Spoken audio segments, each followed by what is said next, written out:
हरे कृष्णा, सभी को राधे राधे। तो देखिए, हमने ठाकुर जी की छठी, ठाकुर जी की जन्माष्टमी और राधा रानी की राधा अष्टमी बहुत ही अच्छे से मनाई। तो अब हमारा फ़र्ज़ बनता है कि हम अपनी राधा रानी की छठी का उत्सव भी बहुत ही धूमधाम से मनाएं, क्योंकि हमने जो राधा अष्टमी थी वो 11 तारीख को मनाई। तो इसीलिए 6 दिन बाद मतलब छठी मनाई जाती है। तो उसी हिसाब से 16 तारीख की 16 सितंबर की अब की बार राधा रानी की छठी है।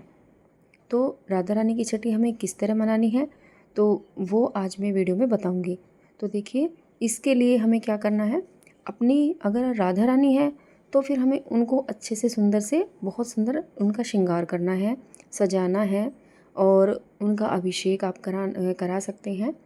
और उसके बाद अगर आपके पास राधा रानी के विग्रह नहीं है तो आप कोई फ़ोटो लगा लें राधा रानी के। और आपके अगर लड्डू गोपाल जी है तो उनको आप सुंदर सी ड्रेस पहनाने राधा रानी बना सकते हैं, और उनको ही राधा रानी बना लें। तो इसी तरह से राधा रानी की छठी उत्सव हमें मनाना है। और तो देखिए, छठी उत्सव में जैसे जैसे हम बच्चे की छठी मनाते हैं उसी तरह से हमें सब कुछ करना है। जैसे हमें छठी के दिन जब चावल बनते हैं तो आप दाल चावल, कढ़ी चावल, आप कोई भी भोग राधा रानी के लिए बना सकते हैं। अरबी का भोग राधा रानी को पसंद है तो आप दही अरबी का भोग बना सकते हैं। पकवान में आप पूड़े, राधा रानी को बहुत पसंद है तो तब पूड़े बना सकते हैं, पूरी बना सकते हैं। इसके अलावा आप 56 भोग लगा सकते हैं। तो जो भी आपसे बनता है आप कुछ भी भोग लगा सकते हैं। और अपने घर को, अपने मंदिर को अच्छा सा सजाइए, क्योंकि हमारी राधा रानी का छठी का उत्सव है।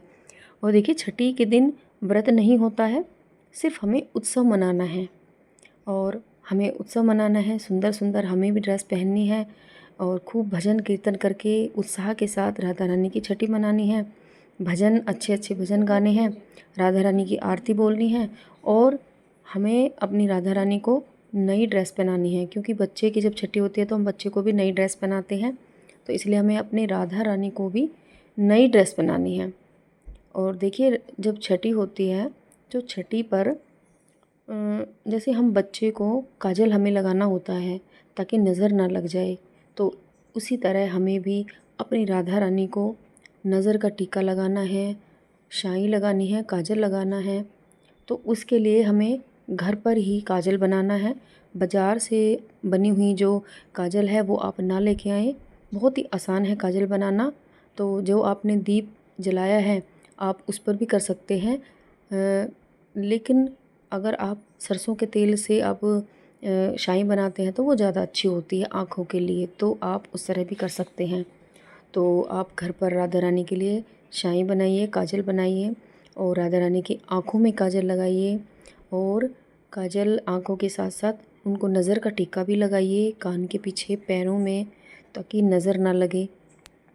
और सुंदर सुंदर भोग बनाने हैं। और देखिए, जो राधा रानी की जो छठी का जो उत्सव होता है वो शाम को होता है, तो आप शाम को ही राधा रानी की छठी मनाइए। छठी का उत्सव आप चाहें तो अपने घर में जो परिवार के सदस्य हैं सब मिलकर कर सकते हैं।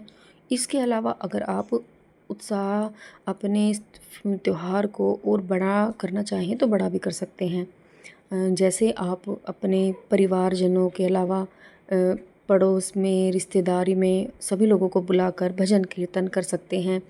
राधा रानी के लिए 56 भोग, बहुत ज़्यादा से ज़्यादा संख्या में लोगों को बुलाकर भजन कीर्तन और उत्साह आनंद उठा सकते हैं, क्योंकि बहुत ही अच्छा दिन होता है। इसके अलावा आप राधा रानी पर कुछ ना कुछ न्योछावर ज़रूर करें। न्योछावर का मतलब होता है कुछ पैसे लें और उन पर, राधा रानी पर वार कर और रख दें। और जब अगले दिन आप चौकी उठाते हैं या प्रसाद, मतलब वहाँ से चौकी उठाते हैं, तो आप उन पैसों को मंदिर में दान कर सकते हैं, राधा रानी के मंदिर में। या किन्नर मिल जाए तो आप किन्नर को भी दान कर सकते हैं, क्योंकि देखिए, जब हम बच्चे के ऊपर से भी ऐसे न्योछावर वारते हैं और वो किन्नरों को दिया जाता है तो वो बहुत ही शुभ माना जाता है। और इसके अलावा आप कोई भी जो फल होते हैं, ऋतुफल का भोग आप राधा रानी को ज़रूर लगाइए, क्योंकि फल का भोग, कोई भी त्योहार, फेस्टिवल, किसी तरह की पूजा होती है तो फलों का भोग बहुत ज़रूरी होता है। और इसके अलावा फूलों से डेकोरेशन कीजिए, कोई भी फूल हैं आप फूल राधा रानी पर ज़रूर अर्पित कीजिए। तो अब की बार जो राधा अष्टमी है ध्यान रहे 16 सितंबर को मनाई जाएगी और इसी के साथ ही इतनी सुंदर तरीके से राधा रानी की हमें छठी उत्सव मनाना है। और इसी के साथ ही वीडियो को समाप्त करती हूँ। और अगर मेरी वीडियो पसंद आई है तो मेरी वीडियो को लाइक ज़रूर करिएगा।